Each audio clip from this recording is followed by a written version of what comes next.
비주얼 프로세스에 대해서 좀 더 얘기를 하고, 그 다음에 다음 토픽으로 넘어갈게요. 잘 보이나요?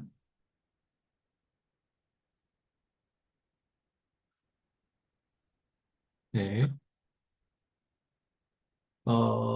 그 artificial deep vision 그의 경우에 retinal process만 있는 게 아니에요. retinal process는 지금 앞에서 봤듯이 뭐 이런 류의 그 전기 자극, 망막을 전기 자극하는 경우가 있지만, 어, 그 외에도 예를 들면 이렇게 시신경에다가 이제 일렉트로드를 삽입해가지고 이 자극을 하는 경우도 있을 수 있고, 그리고 비주얼 콜텍스를 직접 자극하는 경우도 있어요. 예, 레티노토피가 제일 잘 돼 있는 V1의 경우에 여러 가지 다양한 일렉트로드를 써가지고 자극을 하는데, 비주얼 프로세스의 장점은 지난 시간에도 얘기했지만 일단 영역이 훨씬 넓어요. 그래서 같은 피지컬 레졸루션을 가질 때 그,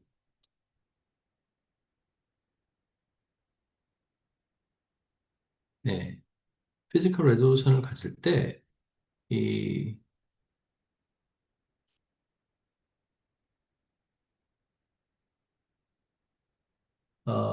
더 세밀하게 자극을 할 수 있는 거죠.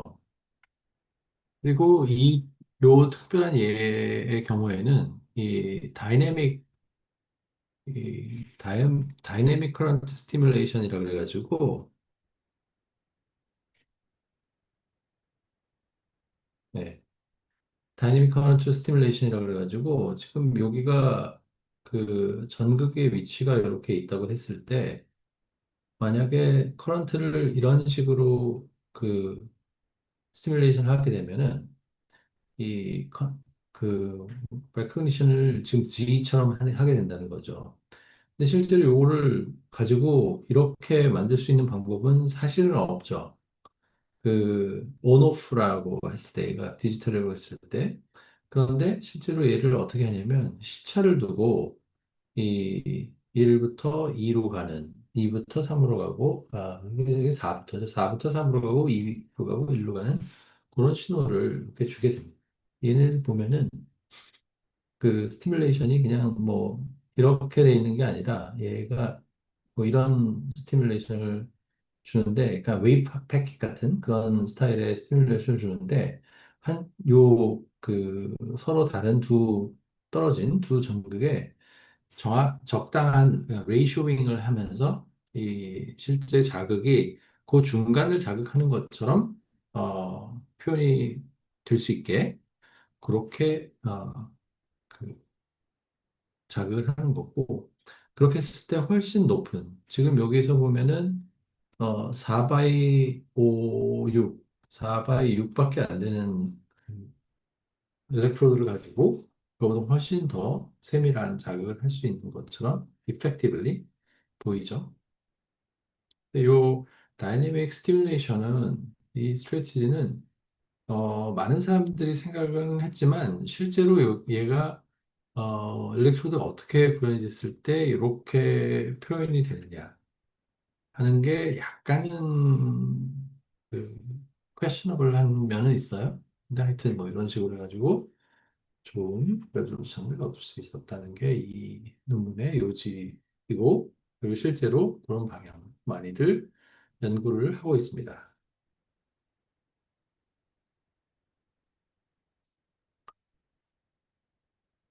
자, 지금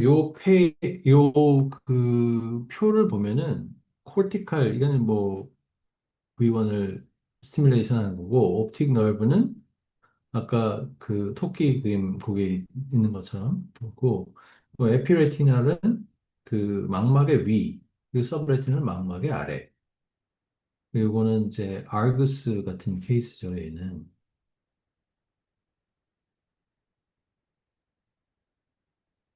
그리고 얘는 뭐지? 메텔, 아니 알파 MS,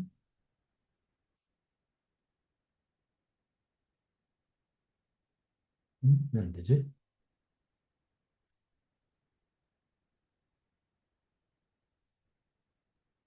뭐 이런 그죠? 이거는 이제 이렇게 나온 거 있으니 이렇게 되잖아요. 이 부분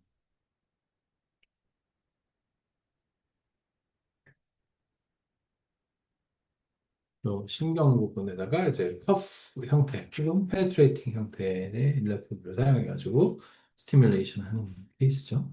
이 네 가지 케이스를 봤을 때 이 각각 특성이 population of blind patients concerned. 그러니까 이게 결국은 이제 그 서로 다른 페이션 풀이 있을 텐데 코르티칼은 뭐 비주얼 코텍스 쪽으로 나오면 어디가 망가지든 코르티칼에는 다 반영이 되겠죠.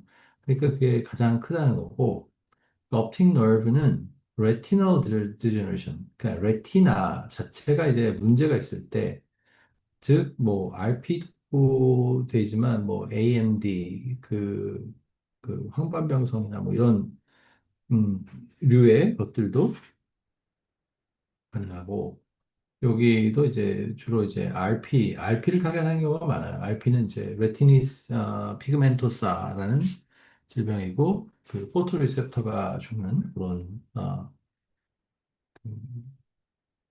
그런 경우입니다. 그리고 뭐 서지컬 컴플리케이션은 지금 요 코티칼이 제일 시리어스하죠, 사실은.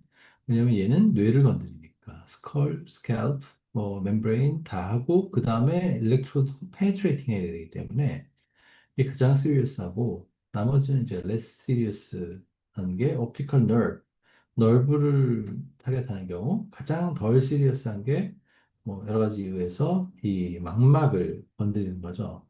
예, 뭐 그 에피레티널이나 서브레티널. 그 수술은 이 에피레티널이 힘들고 나머지는 이제 대충 뭐 조금 쉬운 편이고 그리고 비주오토픽 스티뮬레이션.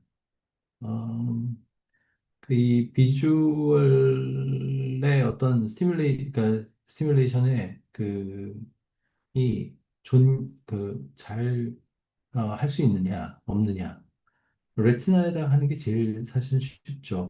그러니까 어느 위치에 어떻게 해야 되는지는 1대1로 대응이 될 테니까. 하지만 뭐 코르티칼이나 아니면 옵티컬 너브 같은 경우는 이제 어디가 어딘지 사실 잘 모르니까 어렵게 되는 거죠. 그리고 peripheral visual processing을 preserving을 하느냐. 그러니까 예를 들어 센트럴 파트가 데미지를 줬을 때 peripheral visual processing은 가능한 건지. 이게 레티나 프로세스 경우에는 이제 둘 다 가능하고 요 optic nerve나 cortical은 일반적으로 이제 할 수 없다고 알려져 있고요. 그리고 follows eye movement. 아이가 움직이면 얘의 이제 스티뮬레이션 위치 달라지는지 이렇게 서브레티널. 이거 서브레티널이기 때문에 되는 건 아니고, 얘들이 이제 그, 이 포토다이오드 기반, 즉 원래 이미지가 들어오는 거를 그대로 반영을 하기 때문에 얘는 그 가능하고 나머지는 불가능하고 이제 fully implantable, 얘는 이제 서브레티널, yes, 이것도 사실은 할 수는 있어요. 그리고 업팅 널브 얘도 다 할 수 있는데 쉽게는 안 되죠, 세 개는. 그리고 프로세싱 플렉시빌리티 레티널 그 서브레티널 알파 메스 같은 경우에는 이제 그 좀 프로세싱을 좀 다르게 할 수도 있는 그런 장점이 있고 나머지는 아니 사실 다 프로세싱 플렉시빌리티에는 다 예스인데 뭐이 오히려 레티널 디제너레 여기 서브레티널 같은 경우에는 좀 뭐 문제가 있을 수도 있는 것처럼 판정이 되고 있습니다. 그리고 라지 스케일 인테그레이션 뭐 일반적으로 쉽지 않고 얘도 알파 MS의 경우에는 뭐 쉽지는 않은데 그래도 얘는 한 1000 이상까지는 갈 수 있기 때문에 얘 같은 경우에 이제 라지 스케일 인텔리전 이지라고 생각을 하는 겁니다.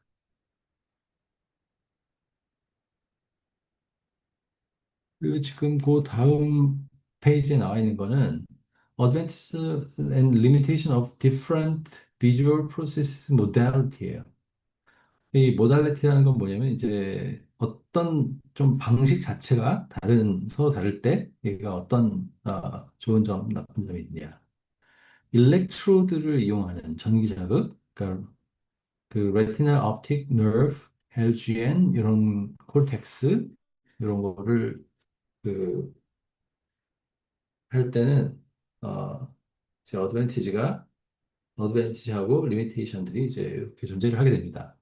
어드밴티지는 뭐 그 서지컬 임플란트 프로시저도 잘 알려져 있고 large pool of patient들이 제일 중요한 것 중에 하나인데 large pool of patients versus past research 그러니까 제일 연구가 많이 된 부분이 일렉트로드를 하는 게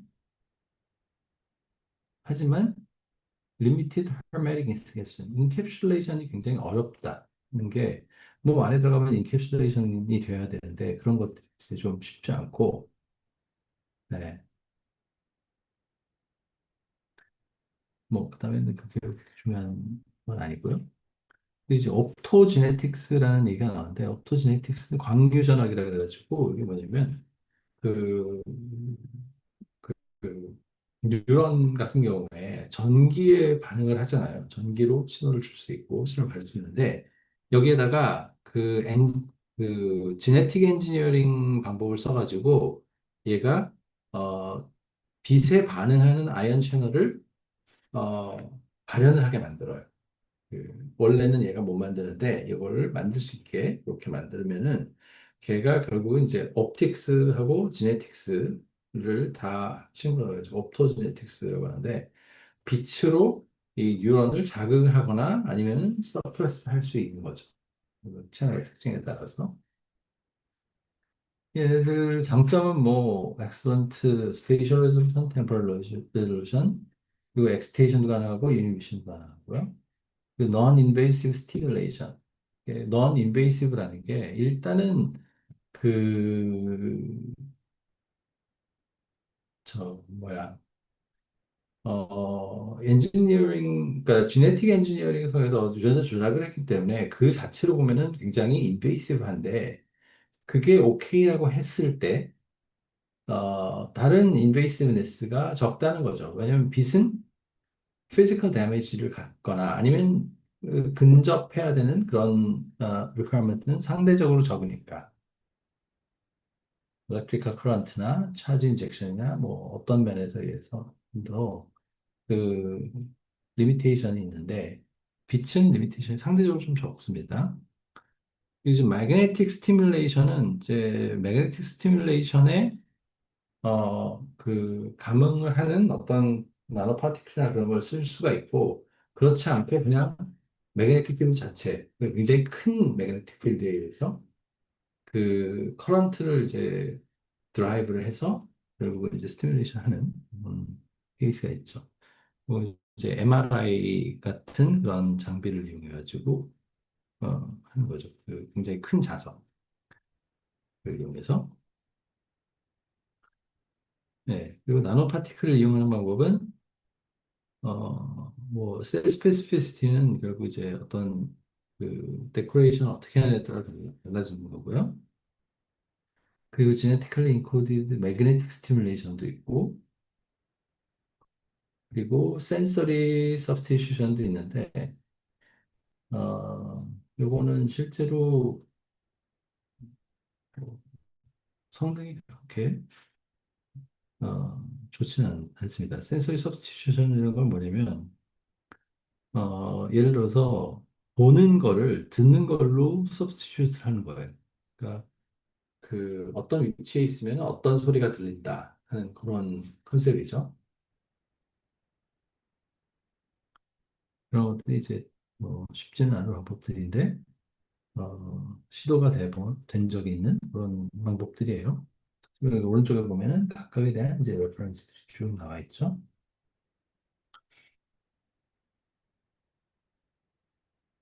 네, 여기까지가 지금 비주얼 프로세스가 혹은 아티피셜 비전에 대해서 얘기를 한 겁니다. 혹시 뭐 여기까지 질문 있는 사람 있나요?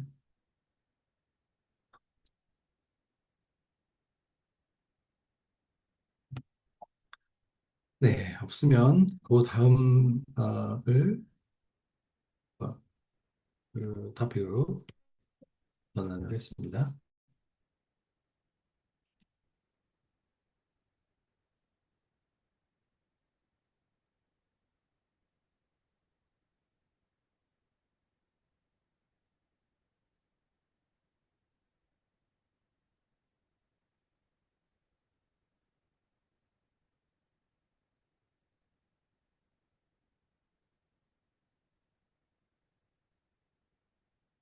잘 보이죠?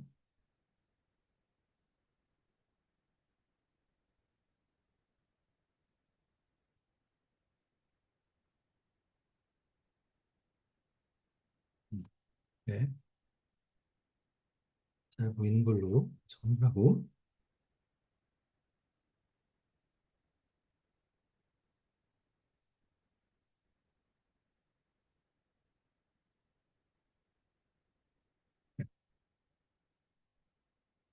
이번 오늘 하고 다음 주 월요일 정도까지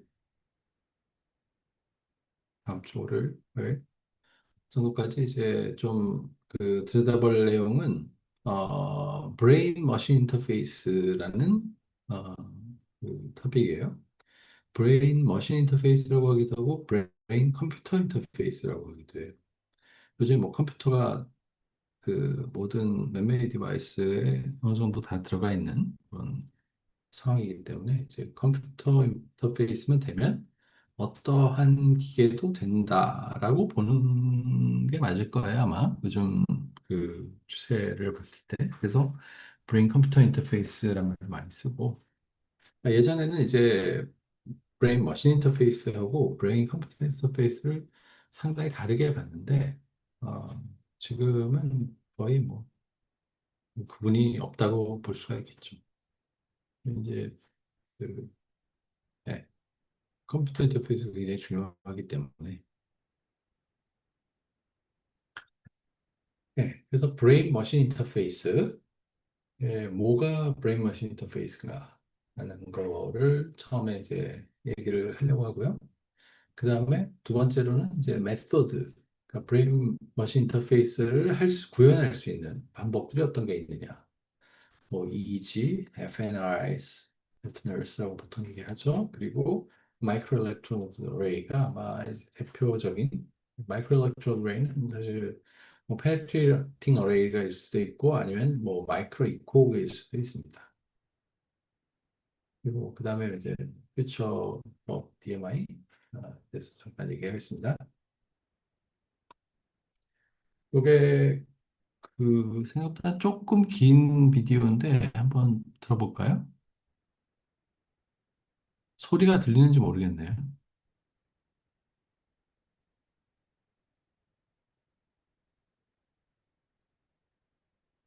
안 들려요?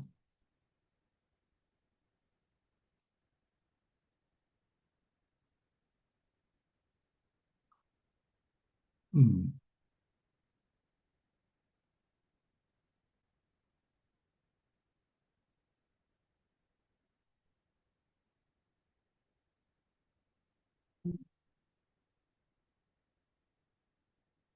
Human beings operating computers, writing emails, and driving wheelchairs 들려요?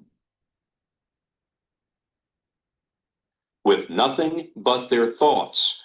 Quietly, in a number of laboratories, an astounding technology is developing that directly connects the human brain to a computer.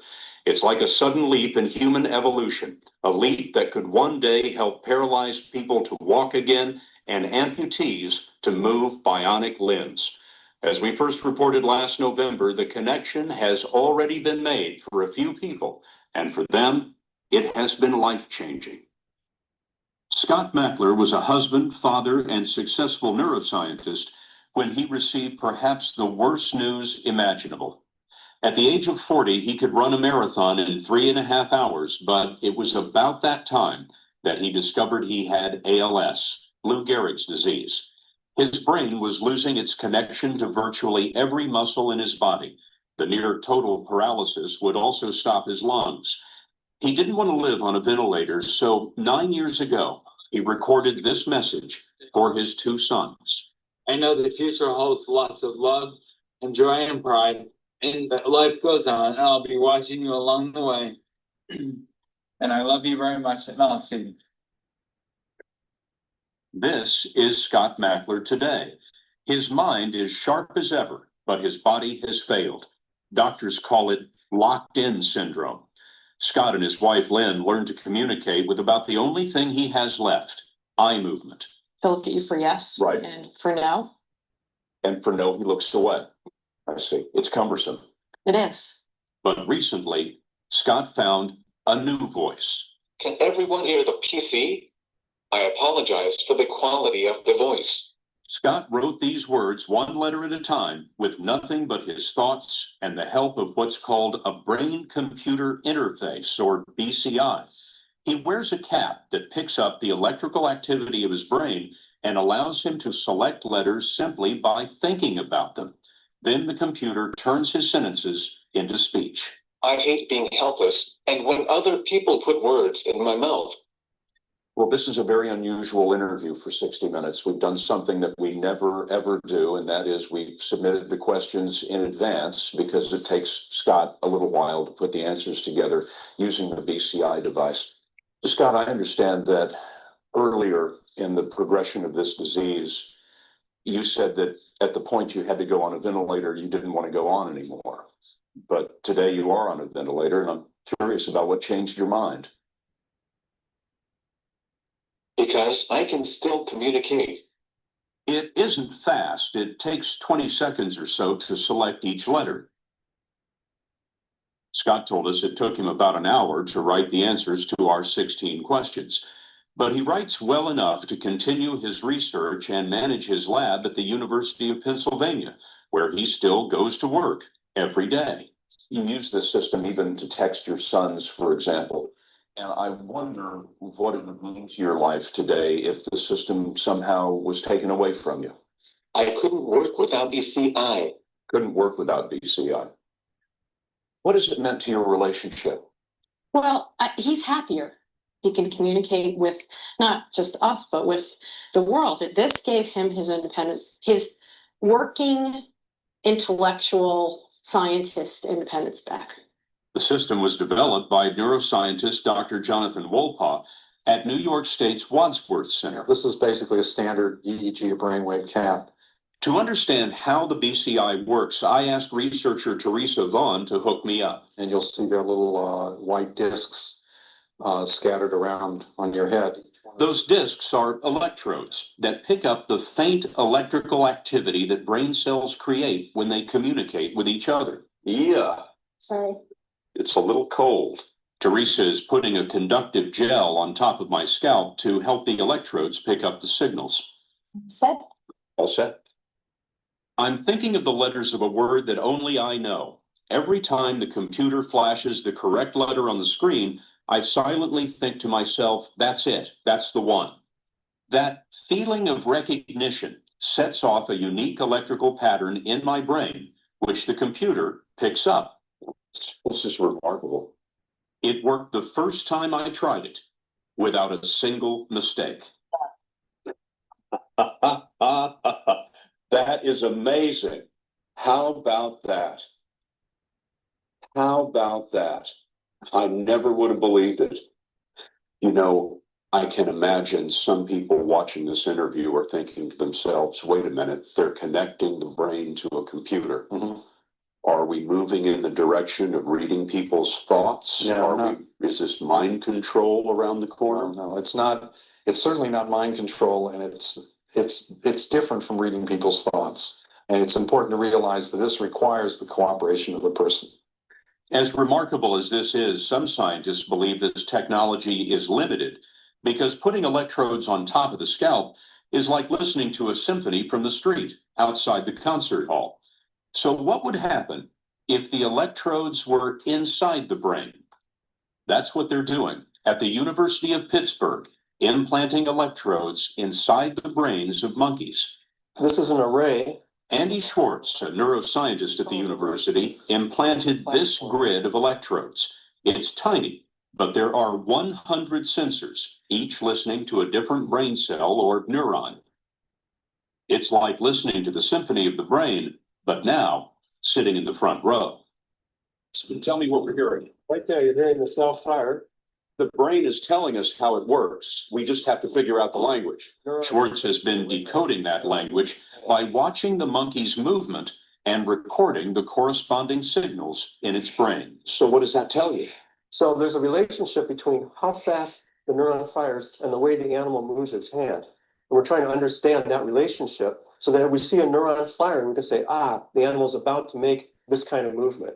Once Schwartz started to figure out that relationship, he was able to connect the monkey's brain directly to a robotic arm. Within days, the monkey operated the arm as if it was his own. The monkey has both arms restrained, and we're recording brain signals from its brain, and it's using those brain signals to operate this entire arm. So he's operating the arm in 3 dimensions, up, down, forward, and back.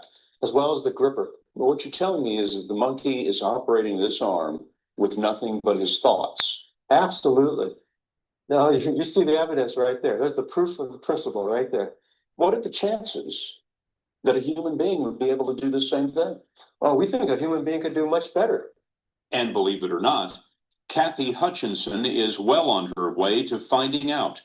She's among the first humans to have her brain directly wired to a computer. Years ago, Kathy suffered a stroke that left her mentally sharp but trapped inside a paralyzed body and unable to speak, locked in like Scott Macklin. 3 years ago, Kathy volunteered to have the same kind of sensors we saw in the monkeys implanted in her motor cortex, which controls movement and is located right on the surface of the brain. The sensors connect to the computer through this plug on her head. The system is called BrainGate, and it was created by a team led by Brown University neuroscientist John Donahue. If you look at this square, each one of these little black boxes is the electrical signal coming from one electrode in the brain. And each one of those is a neuron firing. Right. It's its electrical potential. It lets out a 1,000th of a second pulse. How well do we understand this language? We have a somewhat of an understanding. We know that there's a general pattern of, for example, left, right, up, down, even fast or slow. Scott, Kathy now has neural control over that cursor. Dr. Lee Hochberg of Massachusetts General Hospital is leading the clinical trial. We watched together as Kathy showed us what she can do. We're seeing Kathy moving this cursor with nothing but her mind. That's right. She's thinking about the movement of her hand, and she's moving the cursor much as if she had her hand on a mouse. So if a patient who's paralyzed thinks, move my left arm, the brain fires those neurons. Yes. Even though the arm does not move. Yes, it's very surprising. It fires even though you're not moving. Cursor's still a little bit wavier some days. Moving the cursor with her mind is not as fluid or direct as using a mouse. While we were there, the cursor meandered a bit, sometimes overshot, but Kathy always hit her target in the end. You want to play some music? All right. They'll click on it. Imagine squeezing your hand, which is the, or doing something else for the click. And she just clicked play. Yep, she did.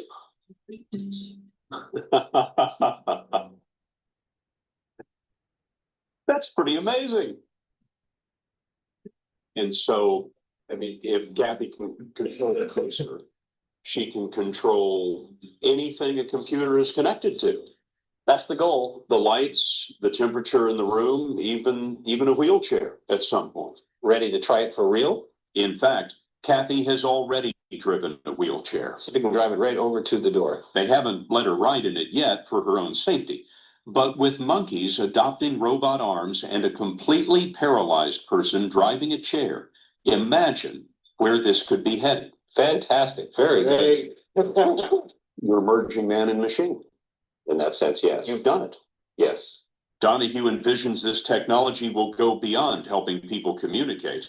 He believes that amputees will one day be using BCIs to control robotic arms, and those with paralysis will be able to move their own arms and legs again. So in spinal cord injury, that cable that connects the brain to the spinal cord is broken. We can reconnect that brain, not to the spinal cord, but directly out to the muscles with a little computer that's making up for all the lost parts. And we'll see people be able to do things like reach out, hold on to a cup, bring the cup to their mouth and have a sip of water. As a neuroscientist, Scott Mackler also believes that day will come. His skullcap interface is a machine that has given him back his humanity. He's continued to publish scientific papers and to speak his mind. Live life to the fullest. My wife and I now speak every day of how we have no regrets. No regrets. As our interview ended, Scott asked me to play a PowerPoint presentation that he wrote to ensure that he got the last word. So I'm going to roll that now and see what he has to say. Please don't think that I'm an inspiration, because anyone could do what I've done. Scott keeps talking about not being courageous. I don't particularly think that's true. I don't either. I think he's pretty brave.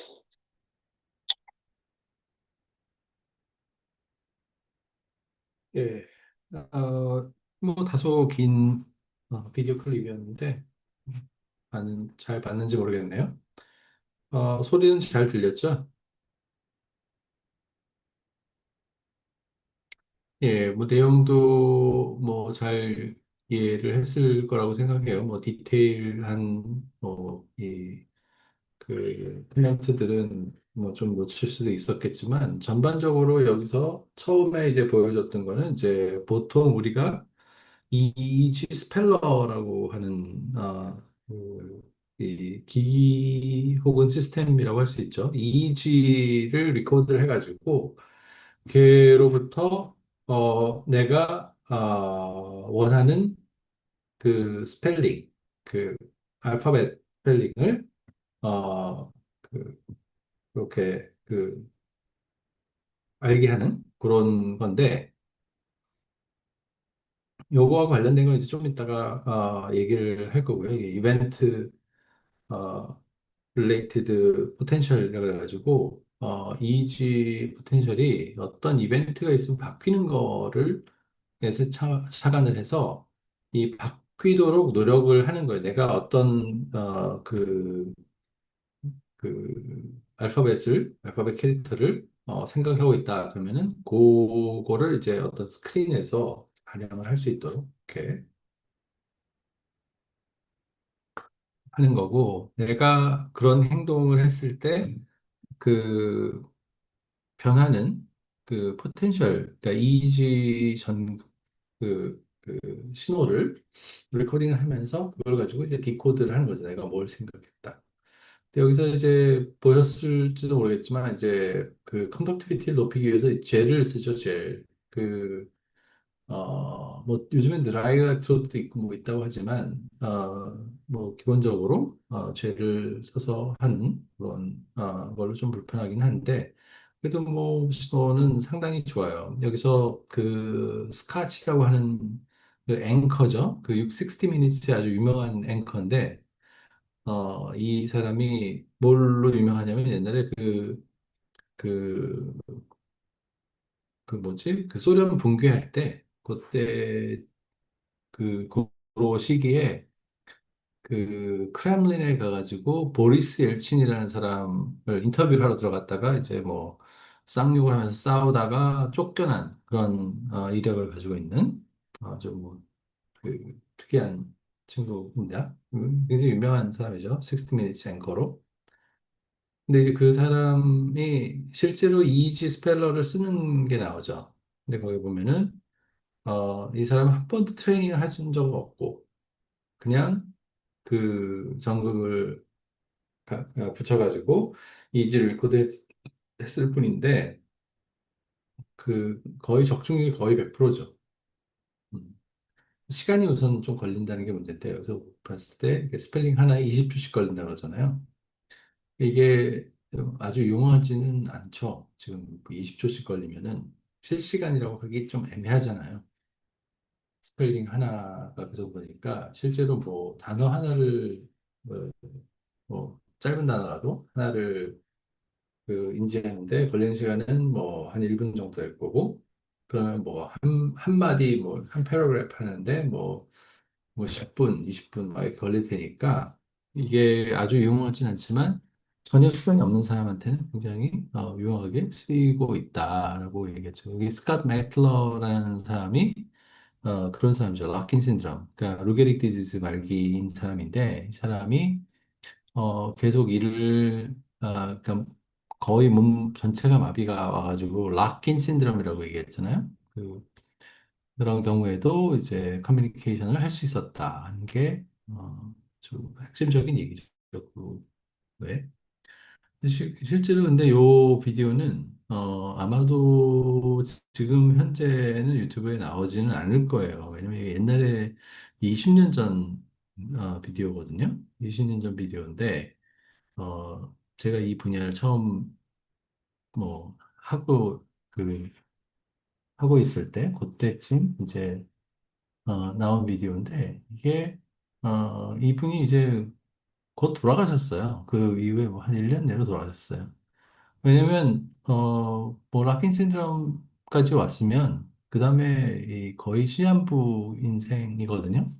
왜냐면 이게 근육이 마비되는 거니까 결국은 지금 뭐 벤틀레이터 가지고 뭐 호흡한다고 했는데 그뭐 모든 운동 신경이 다 마비가 되면 이제 뭐 죽게 되는 거죠.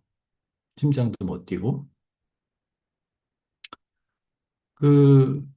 그래서 이제 이거는 더 이상 어ቬ일러블한 비디오가 아닌데 상당히, 내가 옛날 비디오지만 수업 자료로도 가끔씩 이렇게 쓰는 그런 비디오입니다. 그리고 이제 이지 관련된 거 외에 더 성능이 좋아지려면 어떻게 하느냐 해서 지금 여기서 보면은 이제 임플란트를 하는 뇌에다가 일렉트로드를 임플란트 해가지고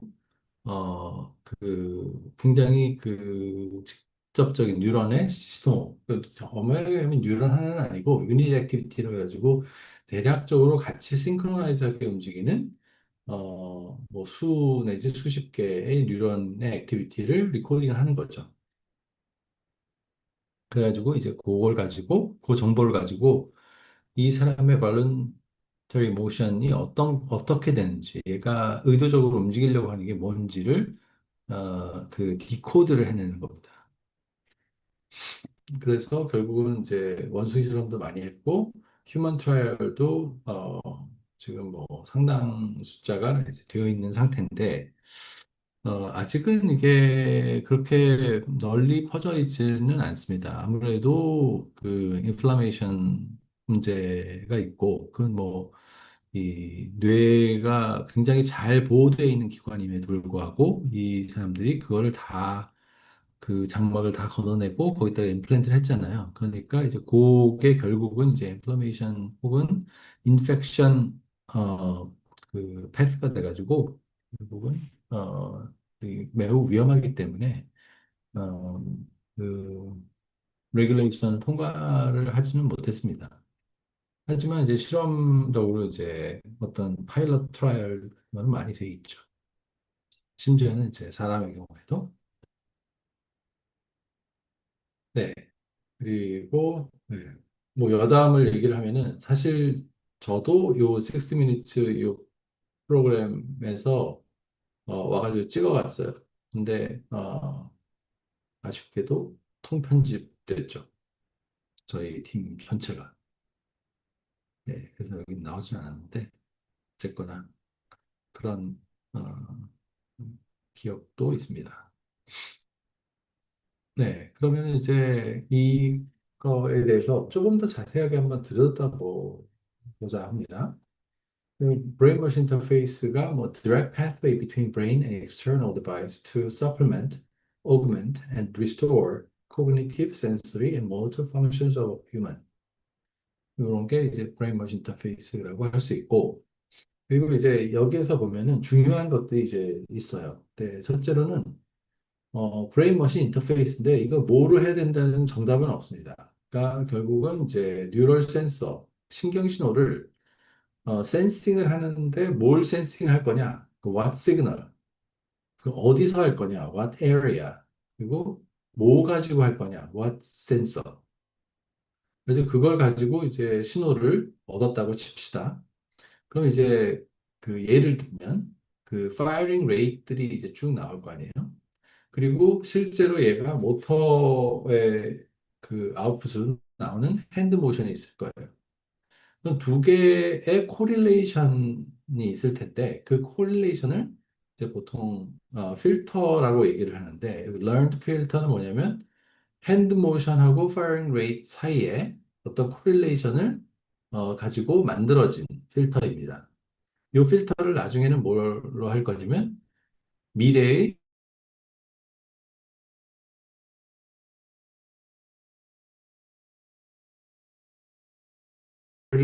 firing rate이 측정이 됐을 거죠. 결국은 이제 이 방법을 통해 가지고 이 firing rate과 그 특정 에리아에서의 어떤 그 뉴런이 스파이킹을 하는 그 레이트하고 핸드 모션의 코릴레이션을 찾겠다는 거죠. 그러면은 이제 그걸 가지고 그걸 신호로 해가지고 어시스티브 테크놀로지, 휠체어를 움직일 수도 있고 로봇을 움직일 수도 있고. 그러니까 로봇의 형태 중에 하나가 이제 유용한 형태 중에 하나가 이제 엑소스켈레톤이라는 것도 있을 수 있죠. 이거 그 공상과학 영화 같은 데 많이 나오긴 하는데 로봇인데 사람이 타서 이렇게 타고 이렇게 움직이는 로봇 뭐 이런 것들도 할 수 있고요. 그리고 이제 프로스테틱 림 이건 뭐냐면 이제 그 의수죠, 의수. 근데 통상적인 의수는 굉장히 단순하게 생긴 그냥 이렇게 갈고리 같은 후크죠. 그런 건데 그런 게 아니라 아예 그냥 로보틱 그 로봇 공학적으로 이제 제작이 디자인이 되고 제작이 돼가지고 사람의 손하고 형태적으로나 아니면 기능적으로나 굉장히 흡사한 그런 그 프로세싱을 오퍼레이트를 할 수가 있습니다. 그 마지막에 이제 펑셔널 일렉트리컬 스티뮬레이션이가 나오는데 얘는 뭐냐면 일렉트리컬 스티뮬레이션을 통해 가지고 펑션을 만들어내는 거예요. 대표적인 게 스켈레탈 머슬을 자극해 가지고 이 손이나 발을 움직이는 거. 그것을 이제 펑셔널 일렉트리컬 스티뮬레이션이라고 하는데 특히 이제 주목을 받는 최근 그 결과는 스티뮬레이션 하는데 신경을 스티뮬레이션 한다. 왜냐하면 근육을 스티뮬레이션 하기에는 너무 많은 에너지가 필요하죠. 그래서 그거를 이제 굉장히 잘 조절하기 위해서 효율적으로 조절하기 위해서 이 신경을 스티뮬레이션을 하는 것도 이제 제한이 되고 있습니다. 그래서 결국은 이제 일렉트리컬 스티뮬레이션 통해 가지고 이제 스켈레탈 머슬을 움직이게 되는 거죠.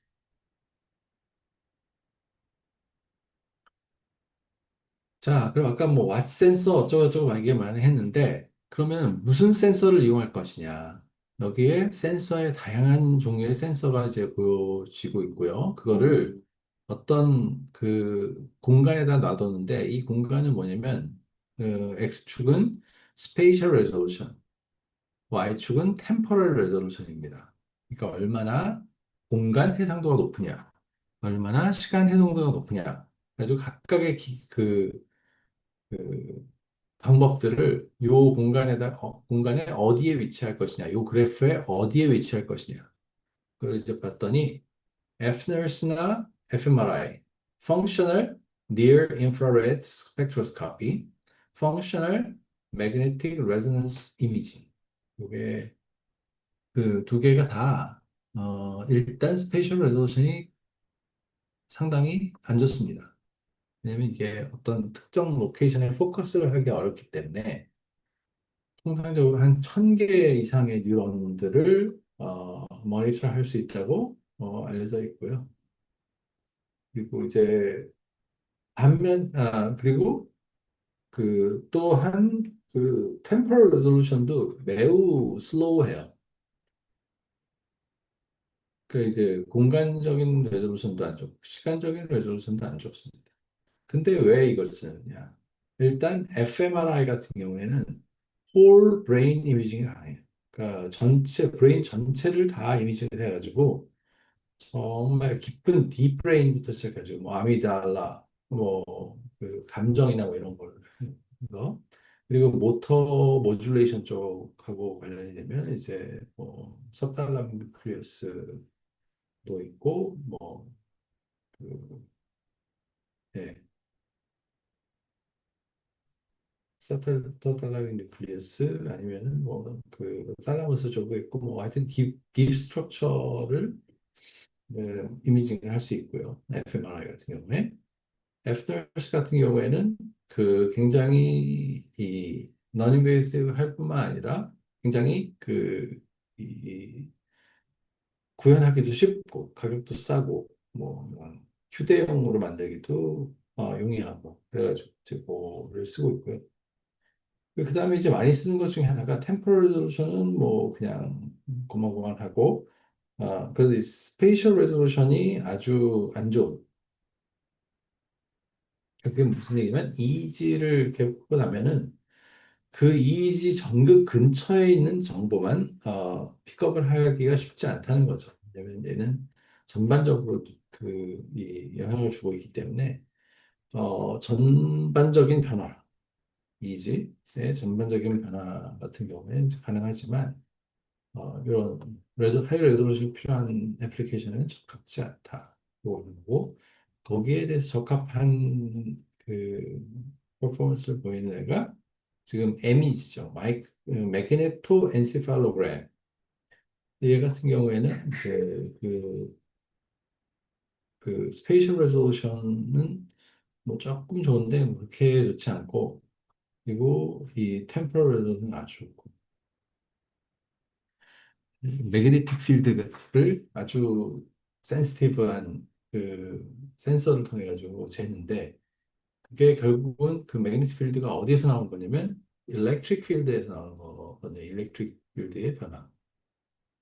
EEG나 뭐 이런 데에서 이제 디텍트 할 수 있는 그런 것들이 이제 변화하는 거를 매그네틱 필드를 통해서 이제 보자는 거죠. 네, 지금까지 얘기한 거는 사실 단점이 상당히 많음에도 불구하고 사람들이 많이 써요. 그 이유가 바로 얘네들은 non-invasive 하기 때문에 비침습적인 방법이기 때문에 레졸루션이나 템포럴 레졸루션이나 스페이셜 레졸루션이 조금 떨어지더라도 상당히 가치가 있는 그런 방법이 되겠다고 하는 거고 실제로 이런 많이 쓰이고 있고요. 뭐, 네. 그다음에 이제 그 오른쪽 아래쪽으로 가면은 인베이시브한 방법들에 대해서 쭉 나와. 스파이크라는 거는 이제 리드를 그 뉴런 근처까지 가져가서 실제 신호를 읽는 거죠.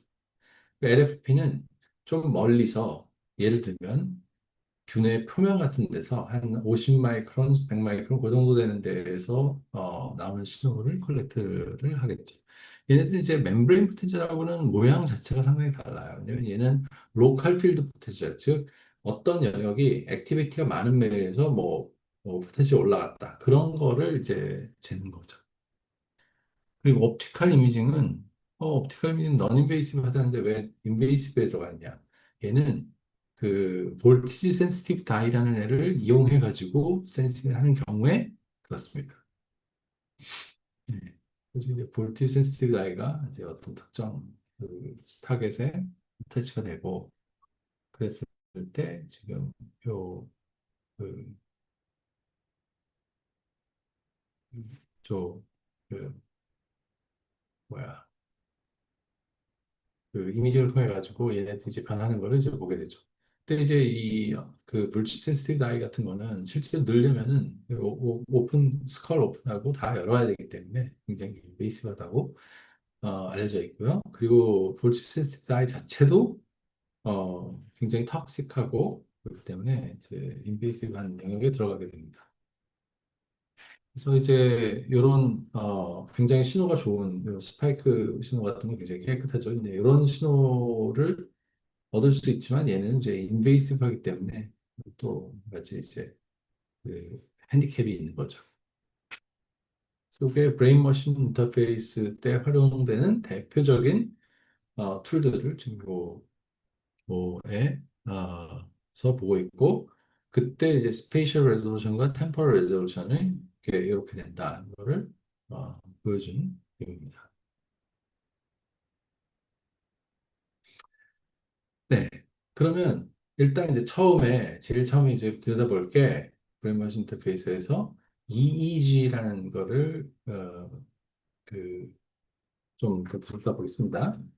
얘는 일렉트로엔시팔로그래피 혹은 일렉트로엔시팔로그램이라고 얘기를 하는데, 얘가 EEG죠. 그래서 근데 이거를 처음 디벨롭한 사람은 German psychiatrist, 정신과 의사죠. Dr. 한스버거라는 사람이 처음에 EEG를 그 사용하기 시작했고, to measure electrical activity of brain, 브레인의 electrical activity를 재고 싶었어요. 그런데 브레인까지 들어가서 하는 건 뭐 여러 가지로 제약 조건도 많고 힘들기도 하고 막 그러니까 그거는 안 하고 스캘프에서 이걸 쟀단 말이에요. 근데 상당히 놀라웠게도 스캘프에서 나오는 일렉트리컬 시그널의 변화가 상당히 유용하더라는 거죠. 그래서 이제 이 정신과 의사가 그걸 이제 연구를 많이 했죠. 그래서 결국은 이제 이러한 시그널이 있는데, 이게 어떤 템포럴한 인포메이션, 그냥 어느 한 시점에서 인포메이션을 잘 안 주고, 얘 같은 경우에는 전반적으로 글로벌하게 움직이는 그런 신호를 재기가 용이하고, 왜냐하면 로컬 플루레이션이 별로 없기 때문에. 그리고 얘네들은 분석을 할 때 주로 앰플리튜드를 보는 게, 특정 시간에 앰플리튜드를 보는 게 아니라 프리퀀시를 봅니다. 근데 프리퀀시의 이름까지 정했어요. 30에서 100Hz까지는 감마, 제일 빠른 스티뮬레이션 방법이죠. 그리고 두 번째는 베타. 베타는 이제 뭐 alertness, concentration, cognition 이런 거에 어, 그 베타파가 이용이 되고요. 알파, 얘는 더 이제 느린, 네, 얘는 relaxation, visualization, creativity 등 것들하고 관련이 있는 알파 웨이브가 있고, 세타 웨이브, 그보다 조금 더 프리퀀시가 낮은, 이게 베네, 메디테이션이나 아니면은 어, 인투이션, 메모리 뭐 이런 거하고 관련된 파형이 이제 세타파라고 할 수 있습니다. 그보다 더 천천히 움직이겠네. 델타파가 있죠, 델타파. 얘는 섭 헤르츠부터 수 헤르츠까지 스페인되어 있고, detached awareness, healing, sleep. 뭐 awareness나 뭐 sleep이나 이렇게, 네, 그런 것들하고 관련이 있는. 그래서 이게 프리퀀시 대역으로 이렇게 나눠서 신호를 얘기를 하기 때문에 얘를 브레인 웨이브라고 얘기를 합니다. 그리고 이제 브레인 웨이브는 주로 이제 상태를 리포트하는 반면에, 그러면 실시간으로 변하는 어떤 신호는 어떻게 구할 수 있을까라고 했는데, 그 찾아낸 방법이 아까 닥터 월포가 설명했던 거, 스펠러 기계도 똑같은 것들이 필요하지만, 얘가 이벤트 릴레이트 포텐셜이라는 애가 결국은 이제 이런 실시간 리스폰스를 대변해주는 신호가 되겠습니다. EEG로 측정할 수 있는. 그래서 그 중에서 대표적인 게 이제 P300 시그널이라는데, 얘는 300mHz 정도 딜레이가 있고 파지티브로 올라가는. 그래서 지금 여기에 스티뮬레이션 여기에 딱 가 있을 때, 요게 한 300 밀리세컨드 되는데, 그때 이제 피크가 나오는 그런 경우를 지금 P300 시그널이라고 하는데, 예, 요런 P300 같은 거, P300만 있는 거네. 나중에 보면 뭐 N 뭐도 있고, 여기 보면 N1 뭐 P300도 물론 있지만 그런 것들이 이제 존재를 하기 때문에 그런 것들을 잘 활용을 해가지고 이 브레인 여기서는 주로 컴퓨터란 말을 많이 써요. 이 EG 아니 이벤트 리레이티드 포텐셜 같은 거 쓰는 거는 컴퓨터라는 말을 많이 쓰고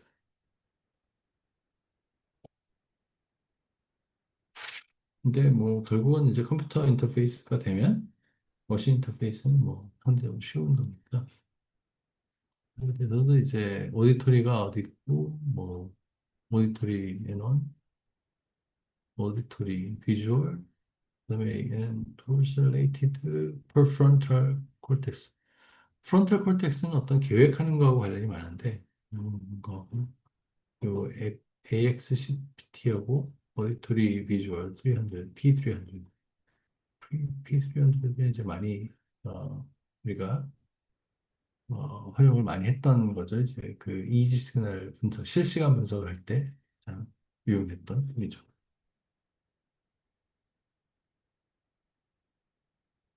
실제 뭐, 요 이지를 쓴 경우에는 이런 식으로 되어 있습니다. 이 뺨에 있는 거는, 레퍼런스 와이어예요. 레퍼런스 전극. 얘가, 레퍼런스.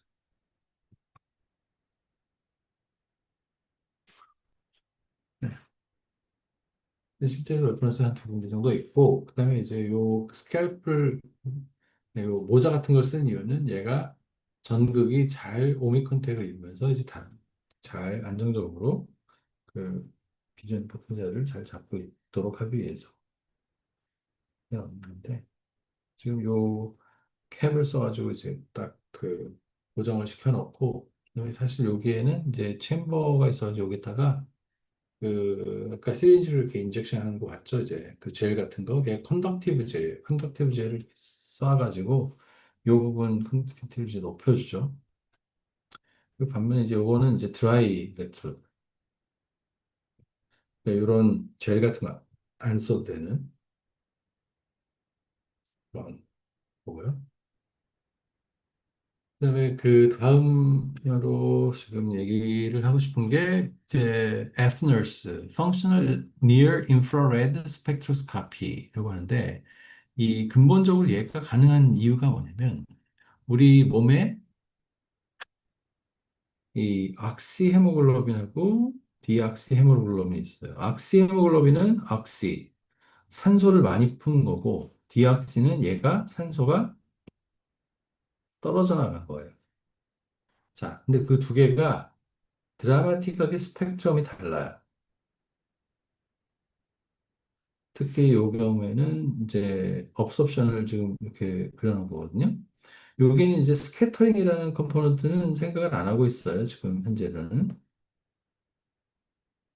네, 산소, 어, 그, 네. 요거는 이제 스캐터링은 생각을 안 하고 업섭션만 생각을 하는 거예요. 업섭션 팩터만.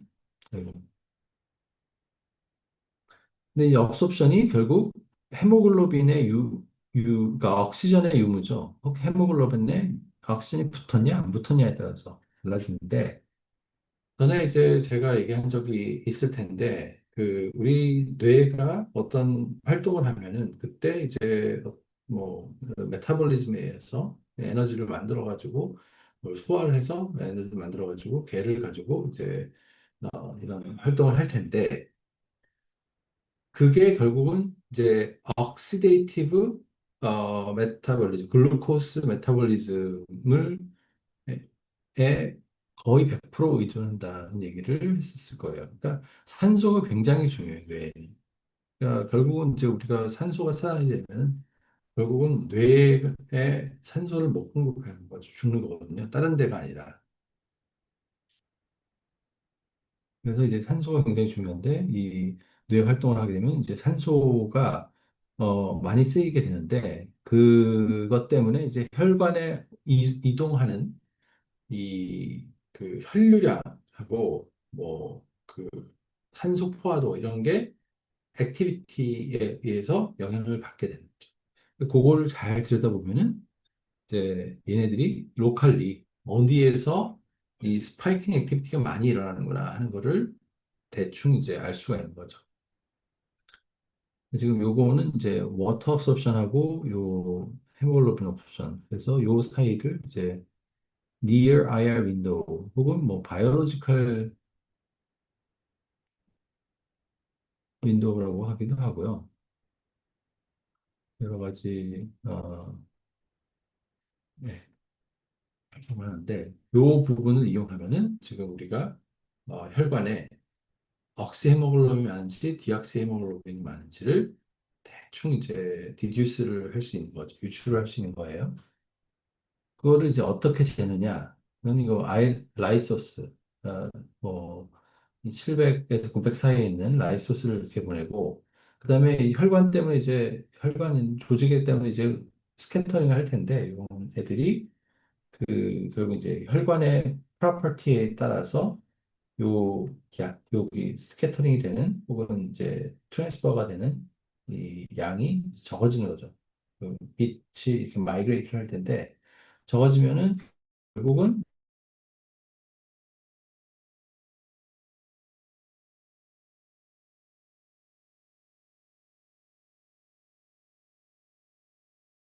라이트 스캔, 이게 뭐야, 이 포토다이오드를 대부분 PMT를 쓰게 돼요. 포토 멀티플리케이션 튜브를 쓰기도 하는데, 그리고 이제 최근에는 이제 그 APD를 많이 쓰죠. APD 같은 것들을 저기 써가지고, 빛이 이렇게 왔을 때, 여기에서 오xygen이 많으면, 투명하니까 더 멀리 갈 거고, 요 신호가 높아질 거고, 그리고 만약에 이게 이 업소션이 많이 크다 그러면은 이쪽으로 가는 광량이 작아지겠죠. 네. 그래가지고 그 신호를 가지고 여기가 지금 요 일대가 산소가 많이 나서 그냐, 볼륨이 어떻게 되느냐 이런 것들을 정보를 알 수 있고 그걸 통해서 얘네들이 얼마나 많이 그 스파이킹 액티비티를 하고 있는지 그거를 알 수가 있습니다. 이 근처의 뉴런들이. 그리고 실제 생긴 건 이렇게 생겼고요. 이게 결국은 이제 파란색이 뭐고 빨간색이 뭔지 모르겠는데 한쪽은 디텍터, 한쪽은 소스입니다. 그 소스 디텍터 페어들을 쫙 깔아놓고 그때 이제 서로 이제 그 신호가 어떻게 전파가 되는지를 보면은 이 근처에서의 어떤 그 뉴럴 액티비티가 얼마나 많은지를 알 수가 있는 거죠. 이게 한 2000년대 초반에부터 커머셜라이즈가 돼가지고 실제로 병원에서 이제 모니터링할 때 꽤 많이 쓰이는 그런 방법입니다. 네. 데이빗 보아스하고 그 다른 사람들이 이제 별로 많이 했죠. 요거는 이제 좀 팬시하게 생겼잖아요. 근데 요거는 이제 요 뒤쪽을 보면은 여기에 리니어 어레이가 이렇게 있어요. 이 채널이 몇 개인지 모르겠는데 요런 걸 가지고 이제 그 액티비티를 모니터를 하는 거죠. 근데 아주 이렇게 그 정보가 많지는 않고 이거 굉장히 단순한 원디 어레이이기 때문에 그러니까 요거는 주로 이제 포스트 트라우마틱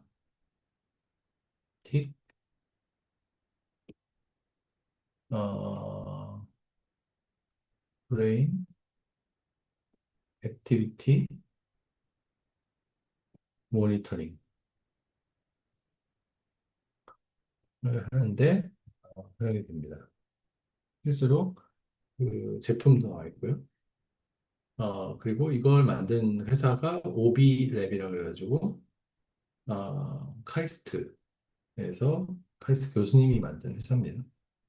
상당히 뭐 성공적으로 프로덕트 런치도 하고 세일즈도 잘 하고 있는 걸로 알고 있습니다. 네. 그리고 이제 여기 비디오를 한번 보면은 이제 피아노를 쳤을 때 브레인이 어떤 그 패턴을 보이는지를 Near IR 스펙트로스코피로 뭔가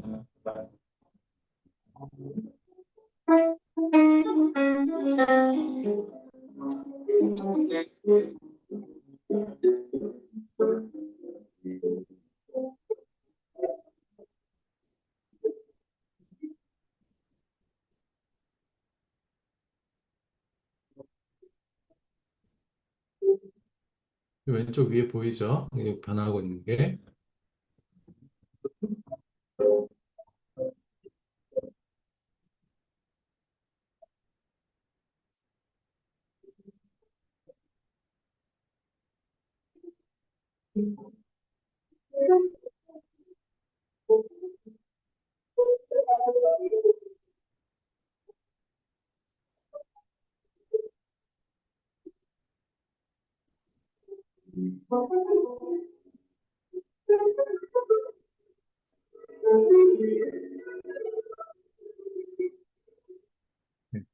혹시 노티스 했을지 모르겠는데,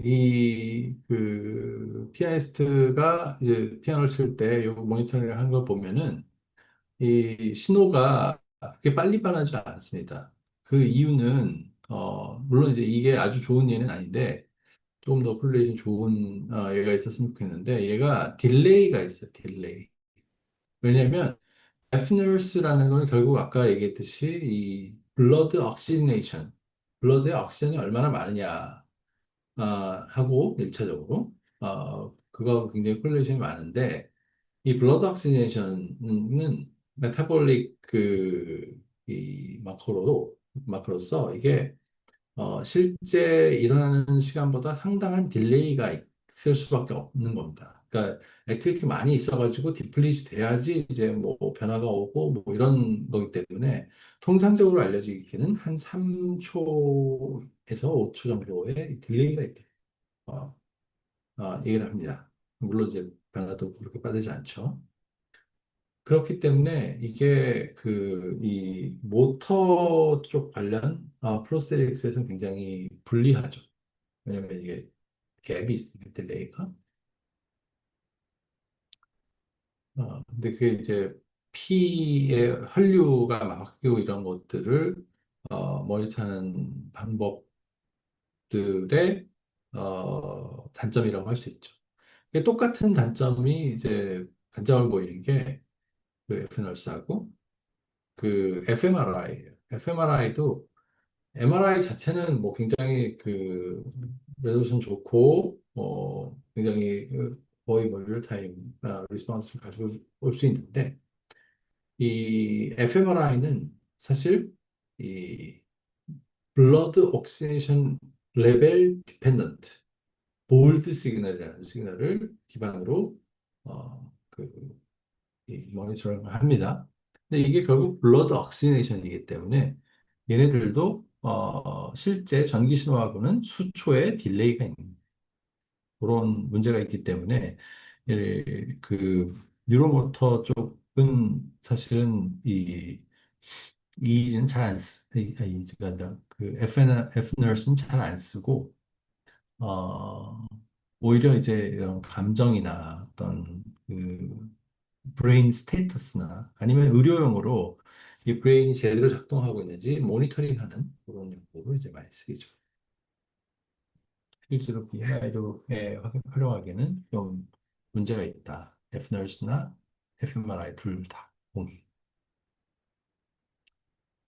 그럼 이제 우리가 포커스를 하게 될 부분인 브레인 머신 인터페이스 중에서도 MEA를 이용한 Multi Electrode Array를 이용한 그 BMI에 대해서 이제 얘기를 좀 하겠습니다. 요거는 이제 아무래도 이게 전극이기 때문에 데미지를 많이 주면 안 되겠죠. 그러니까 어차피 줄 수밖에 없어요. 그러니까 얘가 penetrating electrode이기 때문에 줄 수밖에 없는데 데미지 되도록이면 적게 줘야 되겠죠. 근데 지금 딱 보니까 우리가 제일 모터하고 신호하고 관련된 게 콜텍스인데 물론 이제 손에도 있고 뭐 여러 가지 다른 데도 있지만 콜텍스의 그러니까 모터 스트립이나 아니면은 뭐 이런 데가 이제 관련이 많이 된 데인데 콜텍스는 실제로 이 서피스에서 제일 아래까지 다 합쳐보면은 한 2mm 정도밖에 안 됩니다. 2mm 정도 내에 굉장히 짧은 그런 일렉트로드를 가지고 얘를 잴 수가 있는 거죠. 이 안에 있는 다양한 뉴런들로부터 신호를 얻을 수가 있는 거죠. 이 six cortical layer structure 가지고 common in all mammalian brain. 그러니까 포유류 동물은 다 이런 구조를 가지고 있다라고 생각하시면 될 겁니다.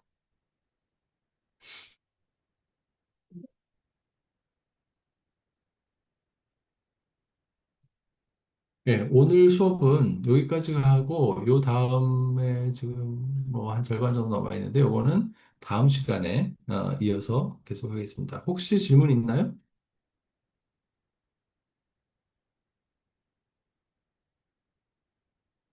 질문? 질문이 없으면 오늘 수업 여기까지 하겠습니다. 아, 네. 수고했습니다. 교수님 안녕하세요. 저 아까 출석 볼 때 컴퓨터 마이크가 안 돼서 대답을 못 해가지고요. 네, 알겠습니다. 네. 임현준입니다. 감사합니다. 예.